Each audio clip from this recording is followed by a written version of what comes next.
Hello students, this is the continuation of my previous video on cerebellum. So we'll proceed further with the divisions of the cerebellum. First is the anatomical division, second is the phylogenetic division, and the third is the physiological or functional division. So first we'll do the anatomical divisions. Now what is anatomical division? It is divided into three lobes. So cerebellum, when it is divided anatomically into three lobes, it is the anatomical division. Yes. So anatomical division, it includes the anterior lobe, the posterior lobe, and the flocculonodular lobes. So anatomical division in which the cerebellum is divided into lobes. So that is the anatomical division. Okay. So we'll take the first is the anterior lobe, the second is the posterior lobe, and the third is the flocculonodular lobe. Okay. So anatomical divisions includes the lobes, which are three in number: anterior lobe, posterior lobe, and the flocculonodular lobe. Again, this diagram comes into picture. It's very important diagram. Okay. Now first is the anterior lobe. Now what does anterior lobe includes? Anterior lobe includes the anterior lobe. It includes the lingula, the central lobe, and the culmen.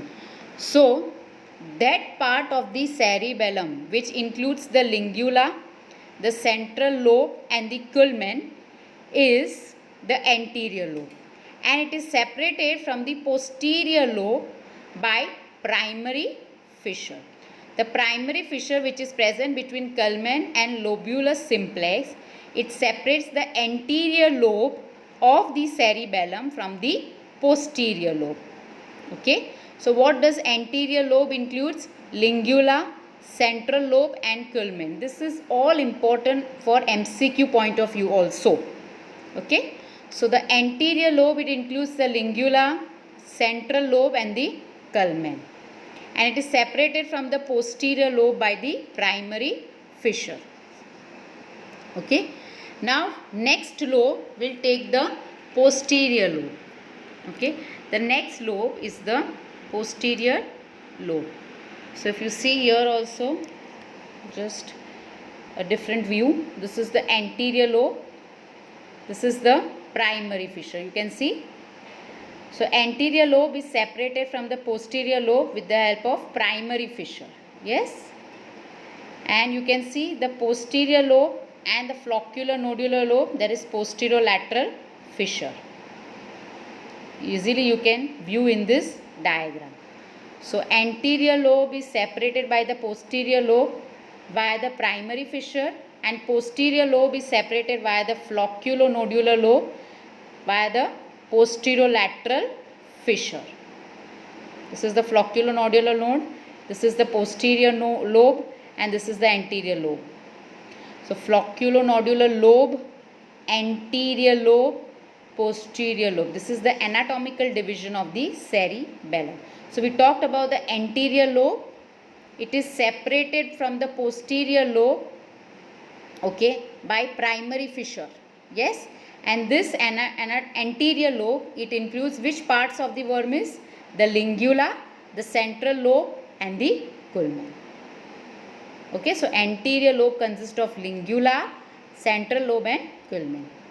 Now we'll talk about this lobe, that is the posterior lobe.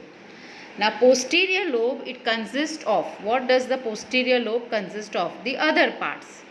Yes. It will consist of the other parts. Now which are the other parts it is consisting of? So it will include what? What is after primary fissure? It will include lobulus simplex. It will include declive. Okay.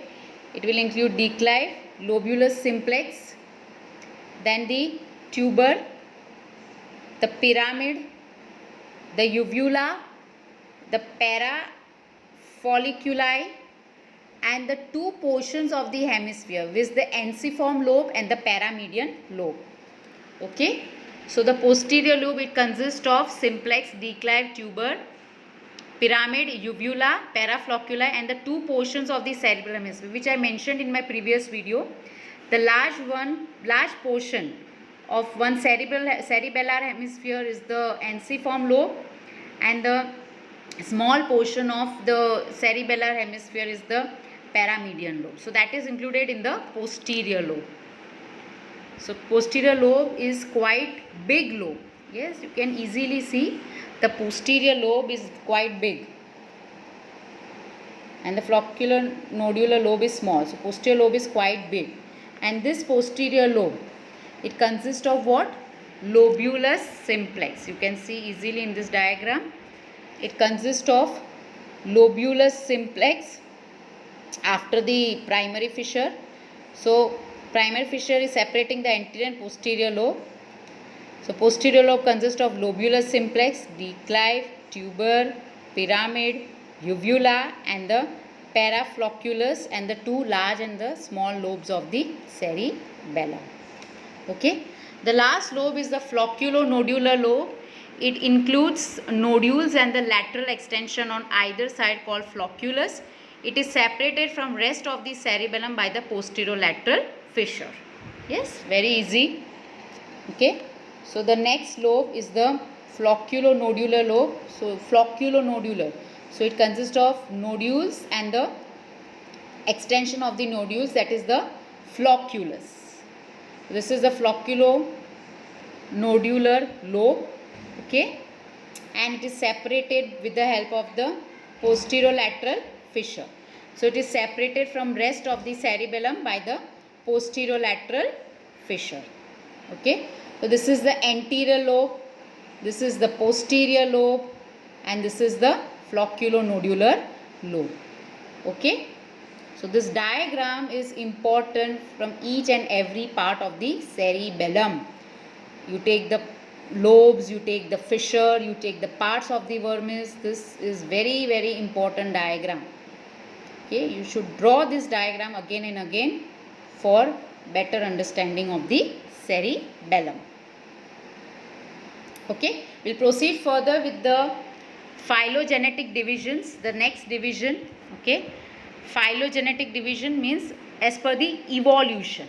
Okay, so phylogenetic division, it includes the paleocerebellum and the neocerebellum. Okay, so this you have to remember what is paleocerebellum and neocerebellum. The phylogenetic division, that was the anatomical division. The anterior lobe, posterior lobe, and flocculonodular lobe were the anatomical divisions. This is the phylogenetic divisions. It consists of paleocerebellum and neocerebellum. Now what is paleocerebellum includes? It's an oldest part of cerebellum. I told you, phylogenetic means it is according to evolution. So paleocerebellum is the oldest part of the cerebellum. It includes archicerebellum and paleocerebellum proper. Okay, so paleocerebellum is the oldest part of the cerebellum. Paleocerebellum is the oldest part of the cerebellum. You can see here in this diagram also. This is the paleocerebellum, which is in this color, that is spinocerebellum. So here is the paleocerebellum, and this paleocerebellum is the oldest part. This paleocerebellum, okay, it includes the archicerebellum, that is the flocculonodular lobe, and paleocerebellum proper, which includes lingula, cerebral lobe, culmen, lobulus simplex, pyramid, uvula, and paraflocculi. Okay, so again I will repeat here. The first phylogenetic division is paleocerebellum. This paleocerebellum is the oldest part of the cerebellum, and this paleocerebellum has two divisions. First is the archicerebellum. What does archicerebellum includes? The flocculonodular lobe. It includes the flocculonodular lobe, that is archicerebellum. And paleocerebellum proper, it includes what? Lingula, central lobe, the culmen, the lobulus simplex. It consists of the pyramid, the uvula, and the parafloccular. Okay, so these are the parts of the of paliocerebellum. Oldest part, it has two division, archicerebellum and paliocerebellum proper. Archicerebellum consists of flocculonodular lobe, and paliocerebellum proper, it consists of, listen to me, lingula, central lobe, culmen, lobulus simplex, the pyramid, okay, the uvula and the paraflocculi. So declave and tuber is not there. Yes, clear? So declave and tuber is not there in paliocerebellum. Next phylogenetic division is neocerebellum. So paliocerebellum was having archicerebellum and paliocerebellum proper. The next main division, phylogenetic division, is neocerebellum. Neo means new. So phylogenetically newer division or newer portion of the cerebellum. So this is very new. Now it includes declave, tuber and the two portions of the cerebellar hemisphere. Which are the two portions? Ensiformis lobes and the paramedianus lobe. Okay. So neocerebellum will include this declave and the tuber. This is the newer portion of the cerebellum. The older portion is this much and this much. And the newer portion is this, the declave and the tuber. Okay. And it also includes the lobulus ensiformis, which is the large part of the cerebellar hemisphere, and paramedianus lobulus, which is the small part of the cerebellar hemisphere. Okay. So this was about the phylogenetic division of the cerebellum. Okay. Now we'll proceed to the next division and the last division, the physiological or functional division of the cerebellum. So that is the physiological and functional division of the cerebellum. Which division? Which is including the functions of the cerebellum. So first was the anatomical division, including the anterior lobe, posterior lobe and the flocculonodular lobe. The second was the phylogenetic division, okay, which was including paliocerebellum and neocerebellum, paliocerebellum, archicerebellum and paliocerebellum proper and neocerebellum. And the third division is the physiological or functional divisions, where the functions are involved. This includes vestibulocerebellum, spinocerebellum and corticocerebellum. Okay, so these are the functional divisions. So first we'll go to the vestibulocerebellum. What does it include? Flocculonodular lobe that forms archicerebellum. So archicerebellum, which is a part of paliocerebellum, okay, this is functional, one of the functional division of the cerebellum, which includes the flocculonodular lobe. So archicerebellum is equal to the vestibulocerebellum, which is the functional division of the cerebellum, and this includes the flocculonodular lobe. So it will include the flocculonodular lobe. Okay, the flocculonodular lobe. So you can see this green part, vestibulocerebellum, the functional division. So what I said, flocculonodular, so this is the green part. So it includes the flocculonodular lobe. This is vestibulocerebellum, functional division. The next division is the spinocerebellum. You can see here, this all will be the spinocerebellum. So what is spinocerebellum? Including lingula, central lobe, culmen, lobulus simplex, declave, tuber, pyramid, uvula and paraflocculi, and medial portions of lobulus ensiformis and lobulus paramedianus. Okay, so this is very clear in the diagram. This shade, this color shade is spinocerebellum. So you can see what does it include? It includes lingula, central lobe, culmen, lobulus simplex, the declave, the pyramid, okay, the uvula and the paraflocculus. Very clear. And it also includes the ensiform lobulus and the paramedian lobulus. Clear? The last functional division is the corticocerebellum. This includes the lateral portions of the lobulus ensiformis and lobulus paramedianus. Okay.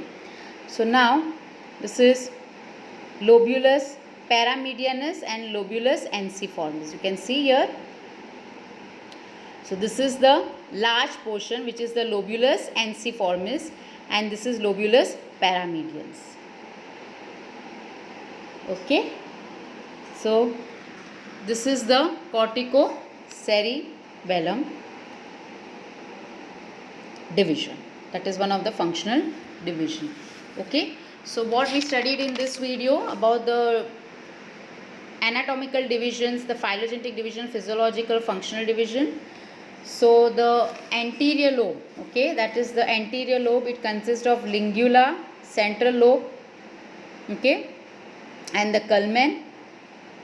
It is separated from the posterior lobe with the help of that is the primary fissure. Then the posterior lobe consists of lobulus simplex, the declive, the tuber, the pyramid, uvula, paraflocculi, and also the ensiform lobe and the paramedianus lobe. Then flocculonodular, what will it will include? The nodulus and the flocculus. Okay. Next is the phylogenetic divisions. The phylogenetic division consists of paleocerebellum and neocerebellum. The paleocerebellum is divided into two divisions, archicerebellum and paleocerebellum proper. The archicerebellum includes the flocculonodular lobe, and the paleocerebellum proper, it includes what? The lingula, the central lobe, the culmen, the lobulus simplex, the pyramid, the uvula, and the paraflocculi. So this was the paleocerebellum proper. Neocerebellum, it is the newer portion of cerebellum. It includes what? Declive, tuber, and the two portions, that is the lobulus ensiformis and lobulus paramedianus. So that was the phylogenetic division. Okay. The next is the functional division that we'll see. You can see here, it's a very important diagram. Spinocerebellum, vestibulocerebellum, and corticocerebellum. So first is the vestibulocerebellum, which is in green. So what does it is including? The flocculonodular lobe. So that is vestibulocerebellum. The next is the spinocerebellum, this color. So it is including lingula, central lobe, culmen, lobulus simplex. It is including declive, tuber, okay, the pyramid, the uvula, and the paraflocculus. Okay, and also some medial portions of the spinocerebellum is including the medial portion of lobulus paramedianus and lobulus ensiformis. Okay, and corticocerebellum, it is including the lateral portions of the ensiform lobules and paramedianus lobule. So this is corticocerebellum. So this is including the lateral portion of these two lobules, and the medial portion is present in the spinocerebellum. So medially it is related to spinocerebellum and laterally to the corticocerebellum. Okay, laterally to the corticocerebellum and medially to the spinocerebellum. So this diagram is extremely important for understanding completely about the cerebellum. Okay. We'll proceed with the cerebellum in my next video. Thank you, students.